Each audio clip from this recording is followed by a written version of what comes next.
ఓం నమో వెంకటేశాయ నమ. ఓం శ్రీ సీతారామచంద్ర పరబ్రహ్మ స్వరూపిణి నమ. ఓం దక్షిణామూర్తే నమ. అనగాది దత్తాత్రేయ నమ. ఓం ఆంజనేయాయ నమ. ఓం శంకరాచార్య గురుభ్యో నమ. అయితే మనం ఈ రోజున 38 శ్లోకం చెప్పుకుంటున్నాం తత్వవచనం. ఆ శ్లోకం ఏంటంటే యో విజానాతి సకలం, యో విజానాతి సకలం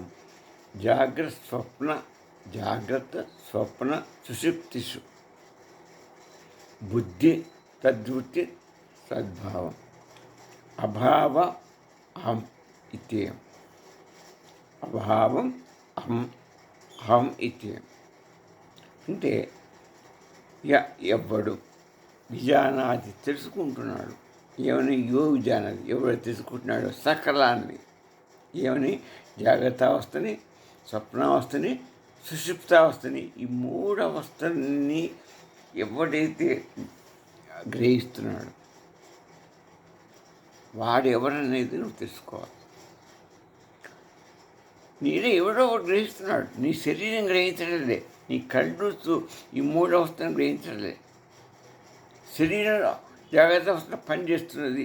ఒకవేళ ఇక్కడ నీకు తెలివి ఉండటం వల్ల శరీరం చేస్తుందని తెలుసుకుంటావు. స్వప్నావస్థను తెలుస్తుందా నీకు? అక్కడ ఏదో వస్తుంటే కళలో అవన్నీ వస్తున్నా స్వప్నావస్థ నిద్రలోనికి ఏం తెలియదు. స్వప్నావస్థ అంతా మాయా ప్రపంచం, దానికి దీనికి వాస్తవమైనది. ఇంక జాగ్రత్త అవస్థకు నీకు సంబంధం కొద్ది వాస్తవం ఉంది. అదైతే అసలు నీ శరీరమే అది చేయలేదు అంత. అట్నే సుషుప్తావస్థలో నీకు అసలు ఏమీ తెలియదు. గాఢాంధకారంలో ఉండిపోతావు, అజ్ఞానం లో ఉండిపోతావు. నీకు బాగా నిద్ర పడుతుంది. గాఢ నిద్ర నీకు అసలు ఏం చేసింది కూడా తెలియదు. అక్కడ ఒక చైతన్యం ఏమవుతుంది అనుకుని ఈ 3 అవస్థల్లో ఉన్నది ఒక చైతన్యం మాత్రమే. చైతన్యం అంటే ఆత్మ. ఆత్మనే ఆత్మ చైతన్యం అంటారు. ఆత్మ ఉందంటే చైతన్యం ఉంది. ఆత్మ చైతన్యం ఈ 3 అవస్థల్లో ఉన్నది అని ఎవడైతే తెలుసుకుంటాడో బుద్ధిని, అక్కడ బుద్ధి కూడా ఉండదు. ఈ 3 అవస్థల్లో నీకు బుద్ధి జాగ్రత్త అవస్థ పనిచేస్తుంది. స్వప్నావస్థలో నీ బుద్ధి ఎక్కడ ఏం పనిచేయదు. అసలు సుషుప్తావస్థలో ఏం పనిచేయదు. ఈ మనసు బుద్ధుడు ఒక జాగ్రత్త అవస్థనే పనిచేస్తుంది. కానీ నిద్రావస్థ పోతే నీకు అసలు అవి మామూలుగా స్వప్నావస్థ మాయ ప్రపంచం. ఇంకా సుషుప్తావస్థలో ఏది ఉండదు. ఒక్క ఆత్మ చైతన్యం మాత్రమే సాక్షిభూతురాలుగా చైతన్య స్వరూపంగా నిన్ను గమనిస్తుంది. నువ్వు ఈ 3 అవస్థలంతా గమనిస్తుంది. శాస్త్రంగా ఉండేది ఆత్మస్వరూపమే, ఆత్మ చైతన్యమే. అది మారదు, అది పుట్టుగిట్టుకు లేదు. అది పరబ్రహ్మ స్వరూపం. ఆ పరబ్రహ్మ స్వరూపం ఎన్ని లక్షణాలు, దీనికి అవే లక్షణాలు. అది అతి సూక్ష్మంగా కనపడదు. అన్నింటిలో ఉండి చూస్తుంది, కానీ నీకు అది ఉన్నట్టు నీకు తెలియదు. అది చూస్తున్నట్టు కూడా నువ్వు గమనించలేదు. నీలోనే ఉంటుంది, కానీ అది గహన ఆకాశంలో కంటికి కనపడని రీతిలో ఉంటుంది. అంత సూక్ష్మంగా ఉంటుంది. అది చాలా అప్రమేయమైనది, బలీయమైనది. అది వ్యాప్తి చెందగలుగుతుంది. సర్వంత విశ్వరూపులాగా మొత్తం వ్యాపిస్తుంది. అంత సూక్ష్మంగా ఉంటుంది. అది దానికి సాగు పుట్టుకలు లేవు. ఆత్మకి ప్రకాశవంతమైనది, చైతన్యవంతమైనది. ఎందుకంటే అది సచ్చిత్ స్వరూపం కాబట్టి, చిత్తుకు చైతన్యం ఉంది కాబట్టి ఆ చైతన్యమే నిన్ను 24 గంటలు గమనిస్తుంది. నువ్వు చేసే పనులన్నింటినీ గమనిస్తుంది. అదే సాక్షిగా ఉంటుంది. తుర్యంలో సాక్షి అదే మిగిలేదు. అది ఎన్ని తెచ్చుకోవడం, నువ్వు ఎవరు తెలుసుకుంటున్నా అంటే ఆత్మ చైతన్యం తెచ్చుకుంటుందని తెలుసుకోవాలి. సద్వృత్తి ఆలోచనలు, ఉనికిని, బుద్ధి యొక్క ఉనికి, దాని ఆలోచన కూడా ఏమి అన్నింటిలో ఉండవు. ఉండే ఒక చైతన్యం అని చెప్పాను. మనసు రాత్రిలో అన్నింటిలో ఉండవు. కాబట్టి నీకు ఉండేది ఒక చైతన్యం మాత్రం మూడు అవస్థలో ఉండేది. మిగతాది ఏవి మూడు అవస్థల్లో ఉండవు. ఇక మరి అయితే ఇవన్నీ ఉండే ఏంటి? అయం ఒక ఆత్మ యొక్క చైతన్యం ఉంటుందని తెలుసుకో. జాగ్రత్త అవస్థ స్థూల శరీరం ఉంటుంది, స్వప్నావస్థల్లో స్వప్నలోకంలో మాయా ప్రపంచం కనపడుతుంది, సుషుప్తావస్థలో అజ్ఞానం అంధకారంలో ఉంటావు. నీకు అసలు ఏమీ తెలియదు. నీ గళా నిద్రపోతావు. నీకు మళ్ళీ తిరిగిపడేంతో నీకు ఏమీ తెలియదు. హాయిగా ఉంది పండుకున్నా అంటావు. అక్కడ అసలు ఏం జరిగేది అక్కడ మనం చూసేది ఎవరు అంటే ఈ బుద్ధి చూడు. ఇవన్నీ ఎక్కడ అవన్నీ పని చేసే ఒక చైతన్యం అనుకుని ఒక చైతన్యం మూడో వస్త్రం ఉంది. బుద్ధి కూడా ఎక్కడ ఆత్మ పని ఈ యొక్క ఇందులోనే పనిచేస్తుంది, జాగ్రత్త అవస్థలోనే పనిచేస్తుంది. అయితే ఈ జాగ్రత్త సుషుప్తి అవస్థల్లో దగ్గర ప్రతి అనుభవాన్ని బుద్ధి యొక్క ఉనికిని, బుద్ధి ఏం చేస్తున్న ఉనికిని, మనస్సు ఏం చేస్తున్న ఉనికిని అన్నిటినీ తెలుసుకుంటున్నది ఎవరే అంటే చైతన్యవంతమైన ఆత్మ. అంటే నీ శరీరంలో జ్ఞానేంద్రియాలు, కర్మేంద్రియాలు అన్నీ ఏం పనులు ఏం చేస్తున్నది మూడవ అవస్థలు అనేది అన్నీ చూసేది చైతన్యమే. ఆత్మ చైతన్యం ఒక్కదానికే తెలుసు. మిగతా వాడికి అన్నిటికీ దేనికి తెలియదు. ఇది ఈ యొక్క శ్లోకాలు స్వామి చెప్పే తాత్పర్యం. ఆధ్యాత్మిక విశ్లేషణ ఏంటండి ఇది. ఇప్పుడు సినిమా కట్టనుంది. అక్కడ ఒక సినిమా చేస్తున్నారు.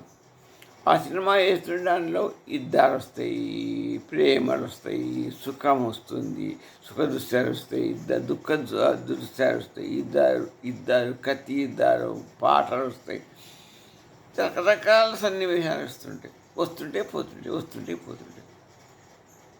దుఃఖ సన్నివేశాలు వస్తాయి, సుఖమైన సన్నివేశాలు వస్తాయి, అన్నీ వస్తాయి.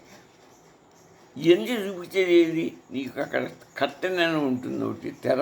ఆ తెర మీద సినిమా వేయబడుతుంది. ఆ తెర నీకు చూపిస్తుంది, నువ్వు చూస్తావు. ఆ తెర లేకపోతే అక్కడ నీకేం కనపడ్డు, నువ్వేం చూడవు. మరి అసలు ఈ సినిమా బొమ్మ, ఈ సినిమా అంతా నడుస్తున్న తెర మీద నువ్వు చూస్తున్నా కరెక్టే. ఆ తెరకి ఏదన్నా అంటుకుంటున్నదా? దాని తెర మీద ఈ ఎంత ఏమైనా ఇదైందా? దానికి ఏం సంబంధం లేదు. అసలు దానికి ఏ సంబంధం లేదు. అది పుట్టినే అట్టండి శాస్త్రం ఏర్పడింది. అదే ఆత్మ. ఆ తెర లాంటిదే ఆత్మ. ఈ సినిమా లాంటి ఈ యొక్క మన శరీరం చేసేటువంటి మూడవస్తులు చేసే పనులు అవే సినిమా లాగా రోజుకొక సన్నివేశం పోతుంటుందా? అదంతా ఒక్కో సినిమా, ఒక్కో సన్నివేశం. మన జీవితంలో కూడా రోజుకొకటి దుఃఖ సన్నివేశం వస్తుంది, ప్రేమ సన్నివేశం వస్తుంది. మనం అన్ని రకాల సన్నివేశాలు మనం పాల్గొంటూ ఉంటాం. ఇవన్నిటినీ ఆత్మ చూస్తూనే ఉంటుంది. దేని మీద చూస్తుంది? ఆత్మ అనే తెర మీద చూస్తుంది.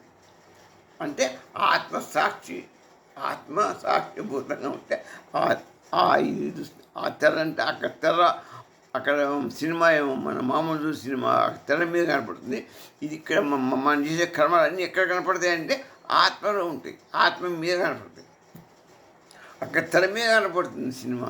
ఇక్కడ మనం చేసే కర్మలు, మనం చేసినటువంటి సన్నివేశాలు, సంకల్పాలు అవన్నీ కూడా ఆత్మలో కనపడతాయి. ఆత్మలో నిక్షిప్తమైంది. అన్నీ ఒక్కడు నువ్వు చేసిన ఏ పనైనా సరే, ఇద్దరిలో చేసిన పని కానీ పడిపోయి జాగ్రత్త మూడు అవస్థలు చేసిన పని మొత్తం నీకట్నే ఆత్మస్వరూపంలో అన్నీ నిక్షిప్తమై ఉంటాయి. అక్కడనే నువ్వు చూడగలరు. ఇదంతా ప్రే అవుతుంది. తురియ అవస్థలో ఈ ఆత్మ అక్కడికి సాక్షిభూతం పోతుంది. అక్కడ అన్నీ ప్రే చేస్తుంది.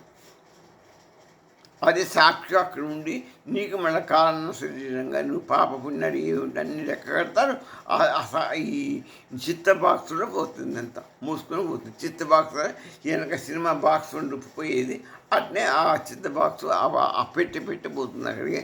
అందులో ఆత్మ అన్ని ఇంద్రియ చేసాడు, చేశాడు. ఈ అన్ని కరెక్టే. ఈ ఆత్మ అనేది అక్కడ సాక్షిభూతం.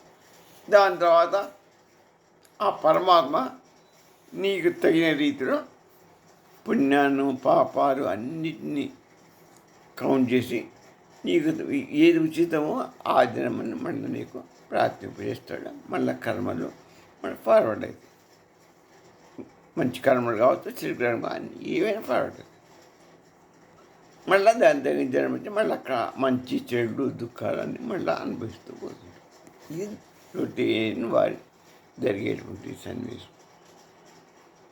మనం ఇప్పుడు ఇత జరగకుండా మళ్ళీ జన్మ లేకుండా చేసుకోవాలనే ఉద్దేశంతోనే మనం ఎంత చేస్తున్నాం. ఈ ఆత్మజ్ఞానం చేసుకుని శంకరాచార్యుల వారు బాధపడి మన బాధను అర్థం చేసుకొని ఆయన ఏం చేస్తున్నాడు, ఈ తత్వబోధ జ్ఞానాన్ని మన అజ్ఞానం వల్ల మనం తెలుసుకోలేకపోతుంది ఆత్మలోనే అని. మన ఎవరు చూడలేదు కానీ మనం అన్నీ చేస్తున్నాం. మనం ఎవరు చూడలేమో అనుకుంటున్నాం, కానీ మనలో ఉన్న ఆత్మ అన్నీ గమనిస్తుంది.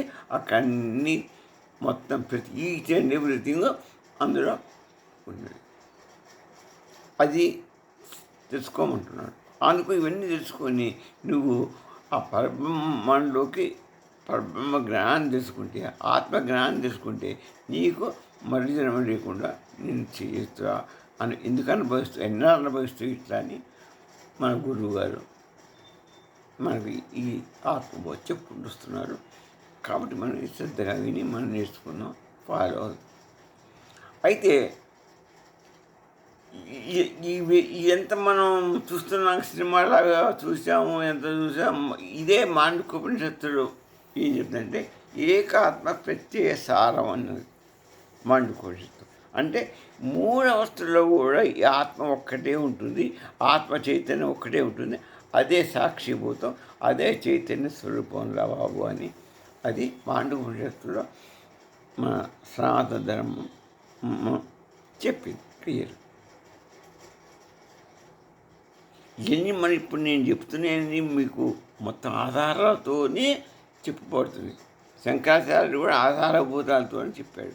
వేద జ్ఞానంతో, వేదాంత ఉపనిషత్తుల్లో, భగవద్గీతలో, తర్వాత బ్రహ్మసూత్రాలు ఉన్న దాన్ని సమీకరించి అందులో నుంచి మనకు ఒక స్వల్ప భాష్యంతో మనకు చెప్తున్నాడు. గీగ్ని తత్వబోధన గ్రామంతో మనకు చెప్తున్నాడు.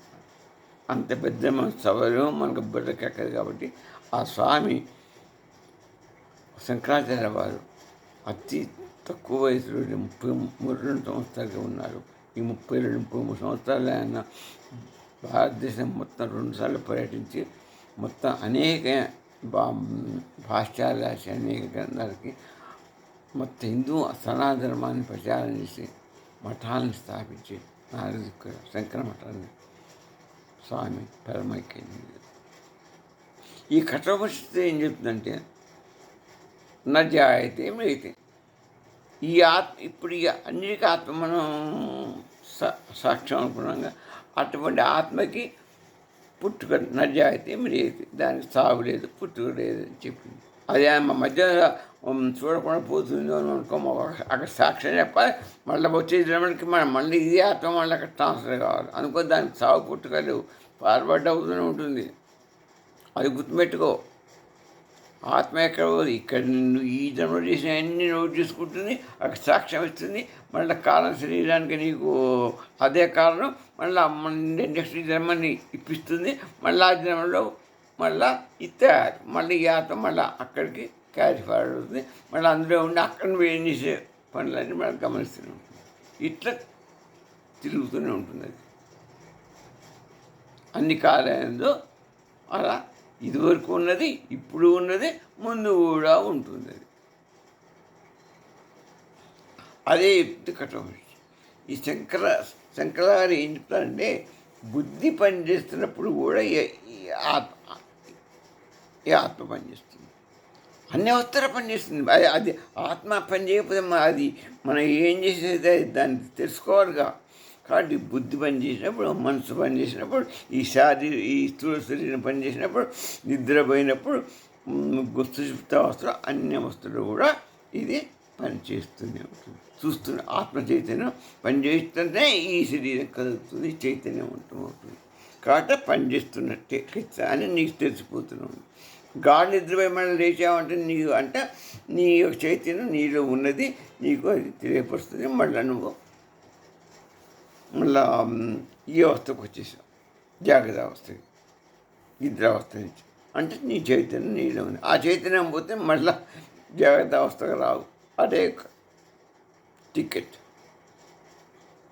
ఇక అద్వైతం ఏం చెప్తుంది? ఇదే ఈ సాక్షి పరబ్రహ్మస్వరూపం, జీవుడు కూడా పరబ్రహ్మస్వరూపం యొక్క రూపమే అని విశిష్టాద్వైతం. సాక్షి ఈ జీవాత్మ అనేది విష్ణువు యొక్క ఒక పార్ట్, అంశ, ఆయనలోని భాగం. పరమాత్మ అనుగ్రహంతో మనకు జ్ఞానం కావాలంటే పరమాత్మ దాంట్లో నుంచి నేర్చుకోవాలి. ఆయన్ని నమస్కరించి ప్రార్థించి ప్రణమిల్లి మనం తెచ్చుకోవాలి. స్తుతి చేసి పారాయణ చేసి అని సాక్షించుకోవాలి. ఇక ద్వైతంగా ఏం చెప్పారు? ద్వైతస్తులు వారు అసలు జీవుడు నారాయణుడు వేరే, విష్ణు వేరే, కాబట్టి నీకు సంబంధం లేదు. నువ్వు ఎప్పుడు దాసుడివే. ఆయన కోసం ప్రార్థిస్తూ ఆయన్ని ప్రసన్నం చేసుకో, నువ్వు బాగుపడతావు, నీకు మోక్షాన్ని ఇప్పిస్తాడు అని అంటారు వాడు. ఇక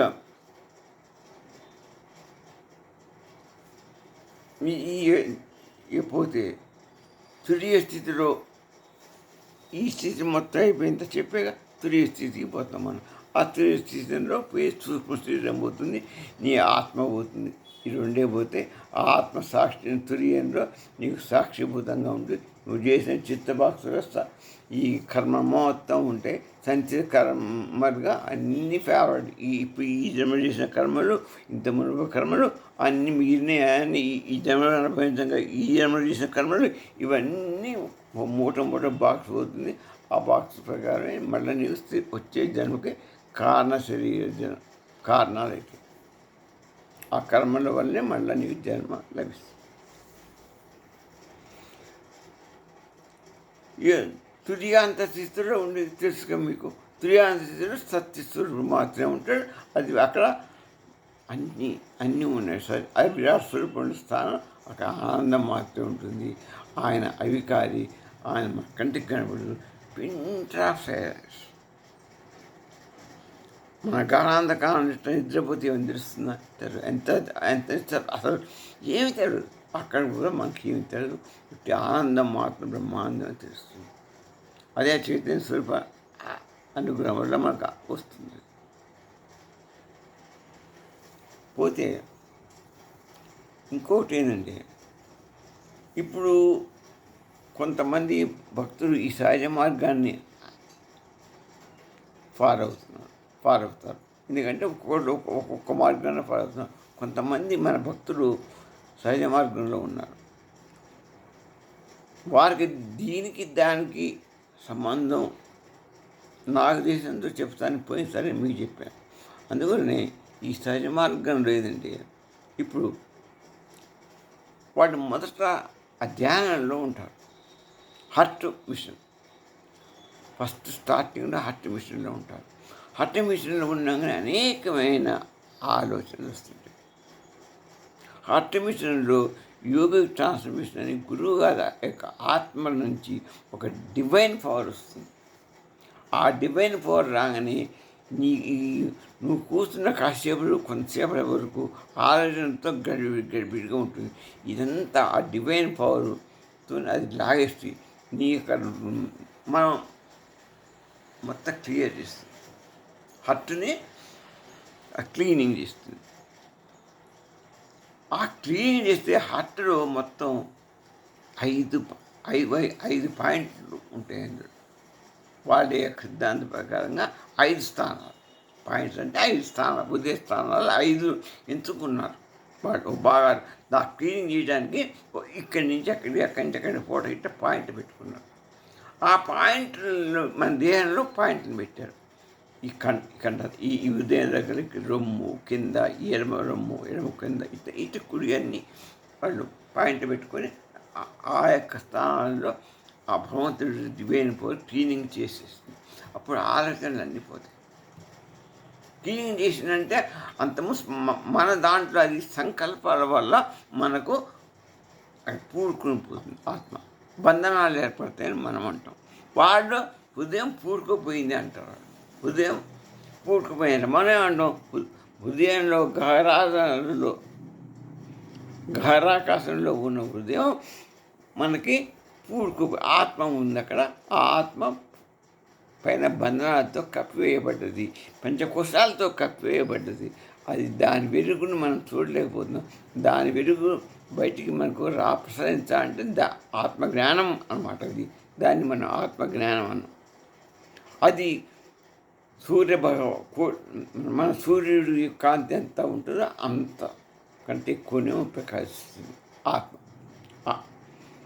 అది చైతన్య స్వరూపం. అదే మనం గమనిస్తున్నది. ఆత్మ శాశ్వతం. అది పుట్టదు, గిట్టదు, పోదు. ఇది మనలో ఉన్న హృదయ గహనంలో ఉన్నటువంటి ఆత్మ. అది విరాట్ స్వరూపం, పరబ్రహ్మ స్వరూపం యొక్క అంశ. దానికే లక్షణాలు, దీనికి అవే లక్షణాలు. ఇది మొత్తం ఈ ఆత్మజ్ఞానం తీసుకుంటే మన ఆత్మ శుద్ధి అయిపోతుంది. ఇక్కడ వీళ్ళకి ఈ సహజ మార్గంలో వాళ్ళ గురువు మెడిటేషన్ నుండి వీరు మెడిటేషన్ అంటే ధ్యానంలో ఉండి ఆ ధ్యానంలో మొదట ఆలోచనలు వస్తాయి.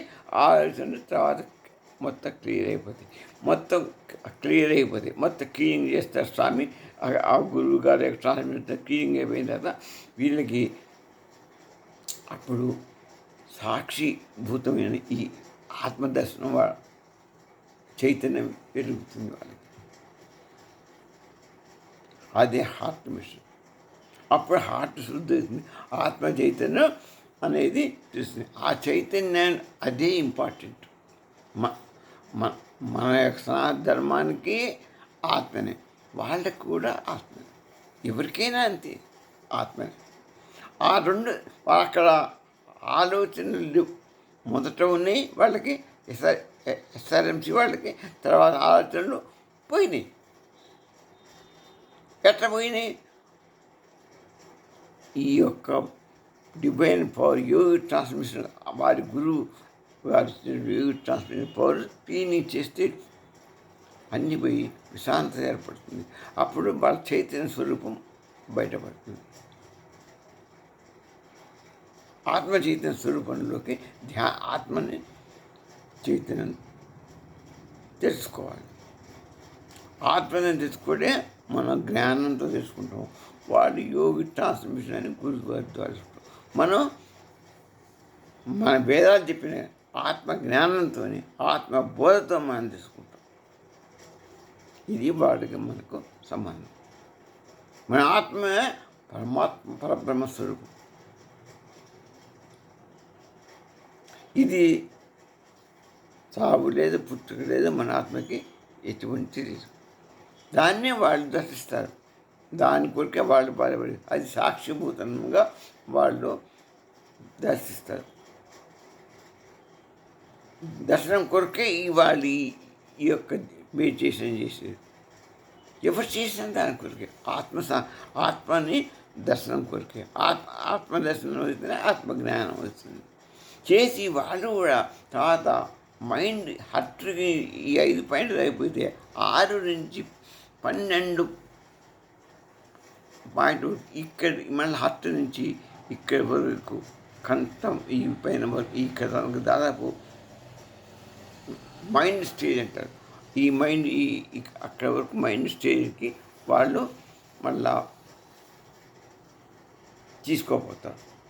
మళ్ళీ ఆ మైండ్ను కూడా క్లీన్ చేసి బయటికి వెళ్ళిపోతారు. బయటికి వెళ్ళి తీసుకుపోతారు స్వామి వాడి గురువు. ఎక్కడికి? ఇక మిగతా ఈయన 14, 15, 16 పాయింట్ అవి అవుట్ ఆఫ్. అది పరబ్రహ్మం దగ్గర తీసుకుపోయే స్థితి. ఈ మైండ్ నుంచి పరబ్రహ్మాన్ని తీసుకుపోవడం అంత ఈజీ కాదు. ఈ సహస్రాల నుంచి బయటికి పోవాలంటే అంత ఈజీ కాదు. వాళ్ళు దాని కొరకే గురువుని ఆశ్రయించి వాళ్ళ ఆ యోగి ట్రాన్స్మిషన్ ద్వారా ఆ స్వామి ఆ గురువు ఇచ్చేది దానికి వాళ్ళకి ట్రాన్స్మిషన్ ఇచ్చి వాళ్ళని పైకి లాగుతాడు. లాగినా కూడా తెలుసుకుని ఆ స్థితిని పొందడానికి ఎవరికైనా కష్టం. అక్కడ పోయిన వాళ్ళకి ఇక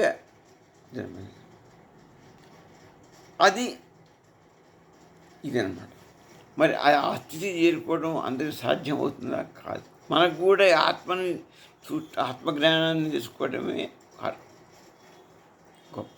దీని నుంచి మనకు డైరెక్ట్గా బ్రహ్మజ్ఞానానికి, మనకు ఆత్మ నుంచి పరబ్రహ్మానికి ఆత్మజ్ఞానం వచ్చి ఇది ఒక ద్వారం.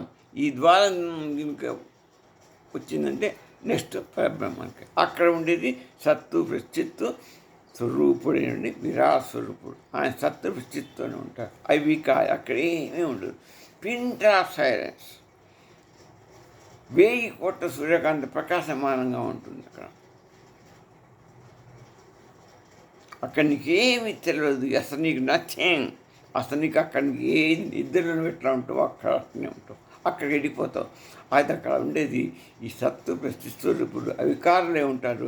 నిశ్శబ్దం మాత్రమే ఉంటుంది. ఆ నిశ్శబ్దంలో దాన్ని చిదాకాశం అంటారు. అక్కడ ఆనందమే ఉంటుంది. ఇంకా మిగతా ఆ సత్యస్థులు కలిస్తే ఆనందం ఉంటుంది. ఆ ఆనందమే బ్రహ్మానందం అంటారు. ఆ బ్రహ్మానందాన్ని నువ్వు కూడా అనుభవిస్తావు. అక్కడికి పోతావు. నువ్వు ఆ బ్రహ్మానందంలో మునిగిపోతావు అంతే. ఇక నీకు ఏది కనపడదు. ఆ సచిత్రుడు కనపడదు, నీకు ఆ ప్లేసు కనపడదు, ఆ ఆకాశం కనపడదు. నీకు ఆ ఆకాశం ప్లేస్ కాదది. ఆకాశం చిత్తాకాశం. చిదాకాశం అంటే మాయతో సృష్టించబడింది. నీకెంత కనపడుతుంది. వాళ్ళ అవికారులు, వాళ్ళు కనపడరు. చిదాకాశం ఆ స్థితికి ఆయన విరాట్ స్వరూపుడు కనపడ్డదు కదా.